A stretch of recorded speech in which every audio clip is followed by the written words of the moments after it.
प्रदेश के साथ बालाघाट जिले में भी 28 मार्च को होलिका दहन और 29 मार्च को रंग गुलाल किया जाएगा। इसके लिए बाजार सज चुके हैं, लेकिन होली पर कोरोना वायरस वजह से लोग खरीदारी में रुचि नहीं ले रहे हैं। यही हाल जिले में भी दिखाई दे रहा है।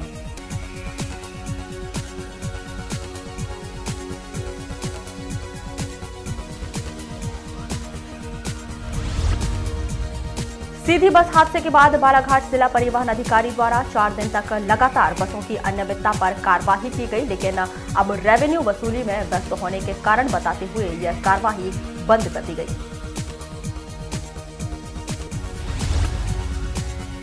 जिले के बिरसा थाना अंतर्गत आने वाले मानेगांव में एक युवक ने पत्नी वियोग में फांसी लगाकर आत्महत्या कर ली। मृतक कमल चौधरी का 3 साल पहले विवाह हुआ था, लेकिन उसकी पत्नी ने कुछ दिनों पहले छत्तीसगढ़ निवासी किसी युवक से विवाह कर लिया था। इसके बाद वह मानसिक रूप से परेशान था।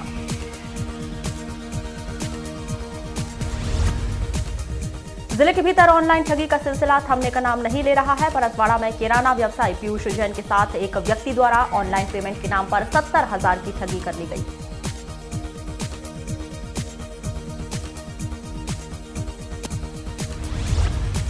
जटाशंकर त्रिवेदी महाविद्यालय में अध्ययनरत छात्रों के लिए नामांकन प्रक्रिया शनिवार को एक पहेली की तरह बन गई है।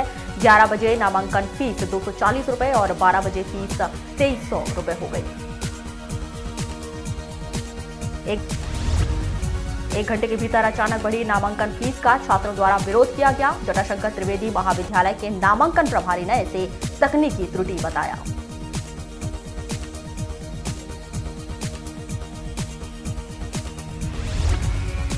दो दिन पहले पत्नी की हत्या कर फरार हुआ आरोपी पति को पुलिस ने गोंदिया रेलवे स्टेशन से गिरफ्तार कर लिया है।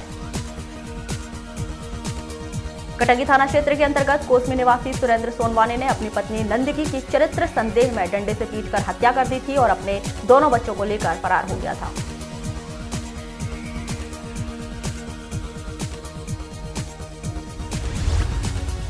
शिक्षा विभाग में लंबे अरसे से अटकी शिक्षकों की भर्ती प्रक्रिया के दस्तावेजों का सत्यापन 1 अप्रैल से शुरू किया जाएगा। जिले में सत्यापन के लिए 2 केंद्र बनाए गए हैं।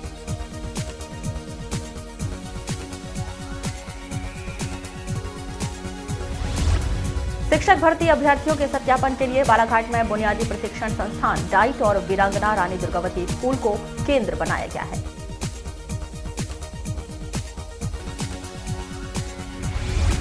शुक्रवार की रात को लालबर्रा रोड गर्रा बास डिपो के पास एक फॉर्च्यूनर गाड़ी अनियंत्रित होकर पलट गई। घटना में गाड़ी चला रहा बालाघाट निवासी युवक को मामूली चोट लगी।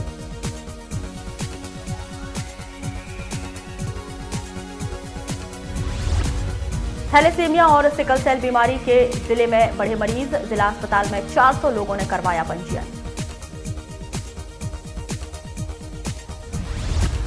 दोनों बीमारी के विषय में विशेषज्ञ चिकित्सक बताते हैं कि यह आनुवंशिक बीमारी है। इस बीमारी में लोगों को समय समय पर ब्लड की जरूरत पड़ती है।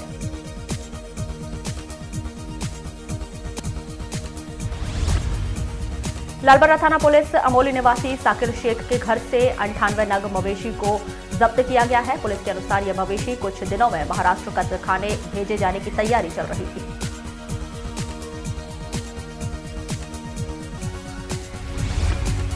मवेशियों को गलघोटू लगंडी जैसे रोगों से बचाने के लिए पशु चिकित्सा एवं डेयरी विभाग द्वारा 1 अप्रैल से 30 अप्रैल तक मवेशी टीकाकरण शिविर जिले के सभी पंचायत में आयोजित किया जा रहा है। इस शिविर में मवेशियों का मुफ्त में टीकाकरण किया जाएगा।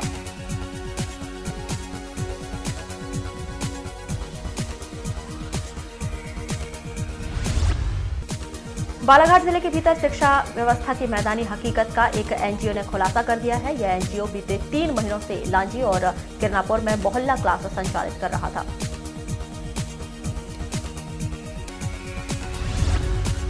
तथाकथित एनजीओ मोहल्ला क्लास के बदले बच्चों के पालकों से प्रति माह राशि भी वसूल कर रहा था। बाकायदा शिक्षक और सुपरवाइजर तक तैनात कर रखे थे।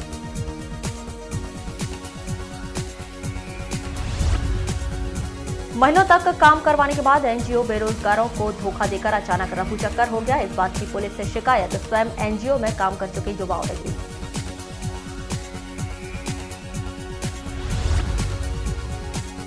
होली के त्योहार के लिए पुलिस ने तैयार किया रोड मैप। सीसीटीवी से होगी निगरानी। चौक चौराहा और शहर के साथ ही जिले भर में होगी पुलिस की गश्ती।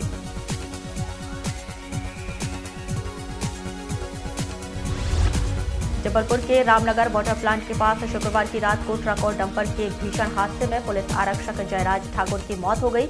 आरक्षक जयराज बालाघाट निवासी थे और पॉलिटेक्निक महाविद्यालय में सिविल इंजीनियरिंग की पढ़ाई कर चुके थे।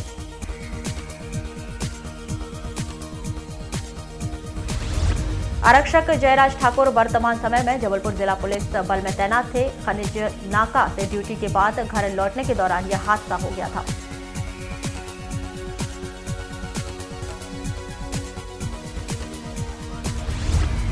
बालाघाट तहसील की तरह वारासिवनी तहसील में भी राशन के लिए हितग्राही परेशान हो रहे हैं। यहां पर भी राशन दुकान में राशन की कमी बीते कुछ महीनों से बनी हुई है।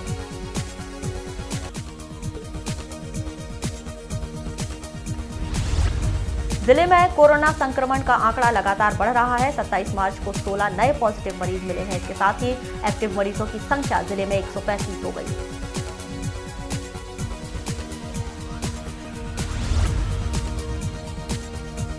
शहर में कोरोना के बढ़ते प्रभाव को देखते हुए जिला प्रशासन के आदेश पर नगरपालिका द्वारा 33 वार्डों के लिए टीम बना दी गई है। यह टीम लोगों से कोविड-19 का पालन करवाएगी।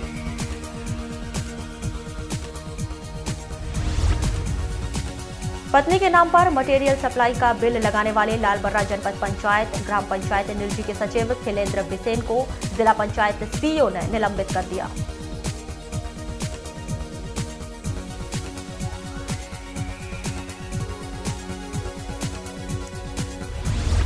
नेशनल कराटे चैंपियनशिप में मध्य प्रदेश के खिलाड़ियों ने 9 कांस्य पदक और 1 रजत पदक जीता। मेडल विजेता टीम में बालाघाट के खिलाड़ी भी शामिल रहे।